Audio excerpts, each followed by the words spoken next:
Hello everyone, it's Shane Kanto, your Wasteland reviewer, and I'm here to review Cruella. And this is the new Disney remake, prequel. It is taking an older property, the villain of 101 Dalmatians, and doing something new, fresh with it.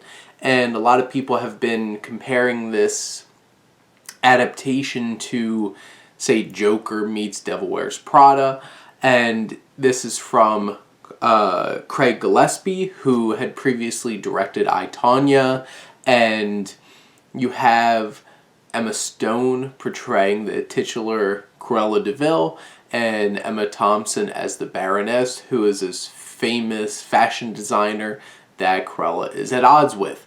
And you also have some solid and, strong, honestly, supporting cast in Joel Fry and Paul Walter Hauser as Jasper and Horace, who we remember from the animated film. And you have John McCrae as Artie and Mark Strong as John the Valet. And Kayvon Novak from What We Do in the Shadows, Nandor, playing Roger, and Kirby Howell-Baptiste playing Anita Darling.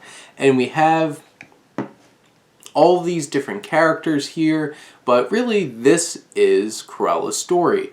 And we start off this film with a lot of voiceover from Emma Stone explaining the backstory, or her perspective on her backstory and her childhood, and how her mother is murdered by Dalmatians, which is like the craziest twist here. Is like, this movie is dark, like dark for any kind of Disney movie, to be perfectly honest.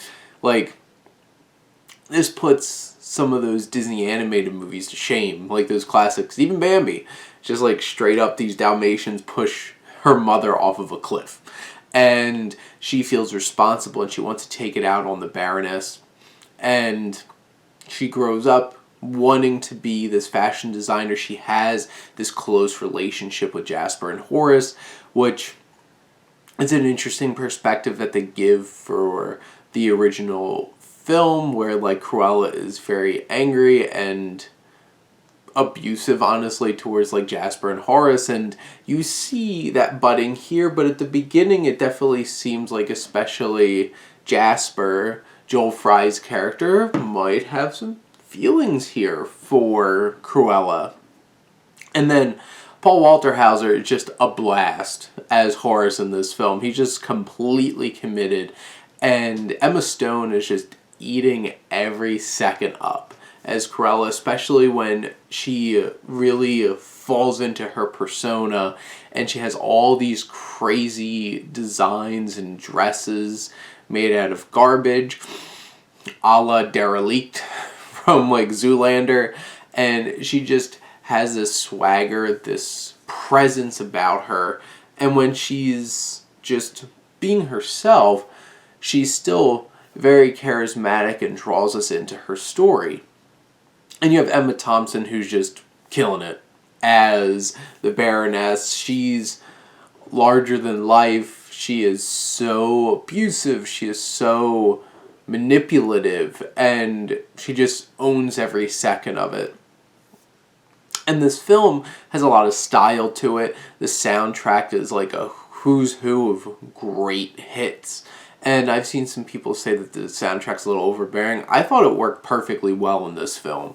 And that was one of the things I really enjoyed about the film. The funny thing is, I heard some of the soundtrack earlier today while trying to watch A Quiet Place Part 2, because that movie was quiet. Cruella is not. And this film, I think, Gillespie gives a lot of style to this film. And it's well paced for a 2-hour and 20-minute movie, but it also didn't need to be this long. Like, there's definitely errors they could have trimmed and focused a little bit specifically on things. And like, from a story standpoint, there's a lot of cooks in this kitchen. You even have Tony McNamara, who had worked on The Favorite. And you have This film has a really good sense of humor about it. It gets some dark places.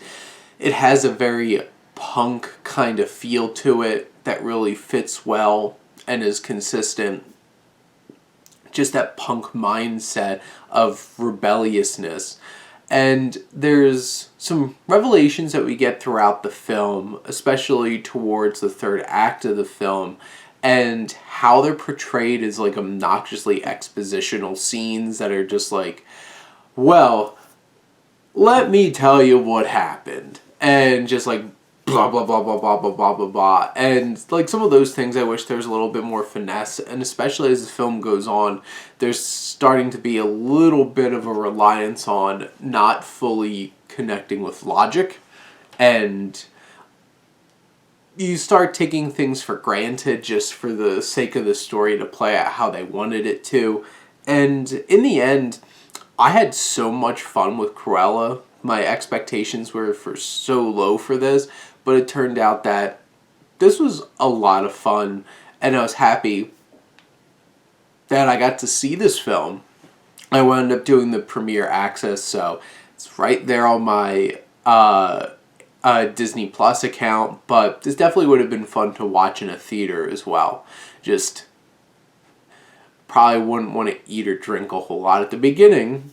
It is a 2-hour and close to 20-minute film, but there's some action, there's some excitement. It's really well shot. The camera work's fantastic. There's some long takes and just really engrossing you into this whirlwind of a world that Cruella is a part of.